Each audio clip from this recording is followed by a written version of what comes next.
9장. 그동안 사울은 주님의 제자들을 죽이려고 바싹 추적하고 있었다. 그는 대제사장에게 가서 다마스쿠스의 여러 회당에 가져갈 체포영장을 받았다. 거기서 이 돌을 따르는 사람들을 찾으면 남녀를 불문하고 체포해서 예루살렘으로 데려오려는 것이었다. 그는 길을 떠났다. 그가 다마스쿠스 외곽에 이르렀을 때 갑자기 눈부시게 환한 빛 때문에 앞이 잘 보이지 않았다. 그가 바닥에 쓰러졌는데 한 음성이 들려왔다. 사울아, 사울아, 왜 나를 해치려고 하느냐? 그가 말했다. 주님, 누구십니까? 나는 내가 핍박하는 예수다. 너는 일어나 성 안으로 들어가거라. 내가 무엇을 해야 할지 말해줄 사람이 거기 있다. 그의 일행은 놀라서 말도 못하고 서 있었다. 그들은 소리는 들었으나 아무도 보지 못했다. 바닥에서 몸을 일으킨 사울은 자신의 눈이 완전히 먼 것을 알았다. 일행이 그의 손을 잡고 다마스쿠스로 데리고 들어갔다. 그는 사흘 동안 눈이 먼 채로 있었다. 그는 아무것도 먹지 못하고 아무것도 마시지 못했다. 다마스쿠스에 아나니아라는 제자가 있었다.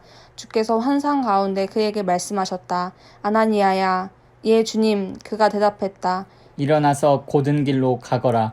유다의 집에서 다소 출신 사람 사울을 찾아라. 그가 거기서 기도하고 있다. 그가 방금 아나니아라는 사람이 집에 들어와서 자기에게 안수하여 다시 보게 하는 꿈을 꾸었다. 아나니아가 항의했다. 주님, 진심이 아니시겠지요? 모두가 이 사람과 이 사람이 여태까지 행한 끔찍한 일들과 예루살렘에 있는 주님의 백성에게 저지른 만행에 대해 말하고 있습니다.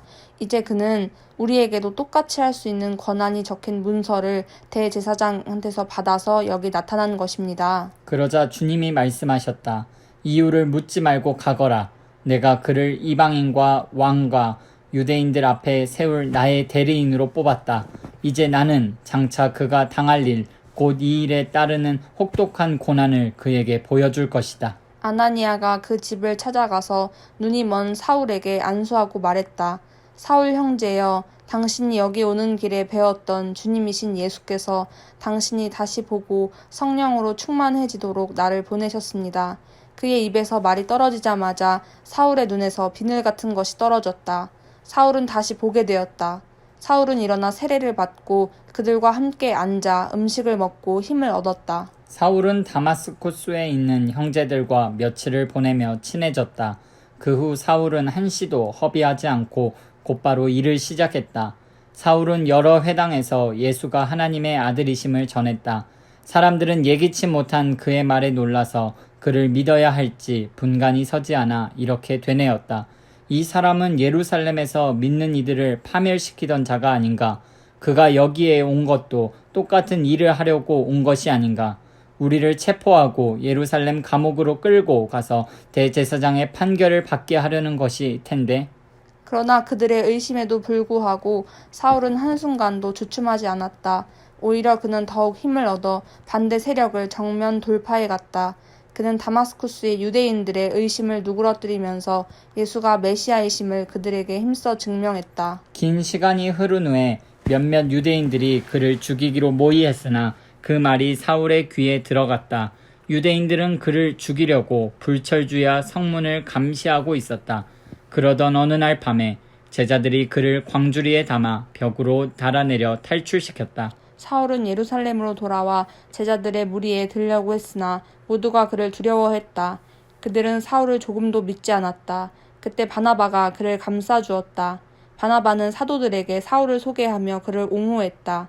사울이 다마스쿠스 길에서 어떻게 주님을 만나 그분과 대화했는지, 다마스쿠스 현지에서 어떻게 목숨을 걸고 예수의 이름을 담대히 전했는지 사도들에게 말해주었다. 그 후로 사울은 그들 가운데 하나로 받아들여져 아무 의혹도 사지 않고 예루살렘에 드나들며 제약 없이 주님의 이름을 전했다.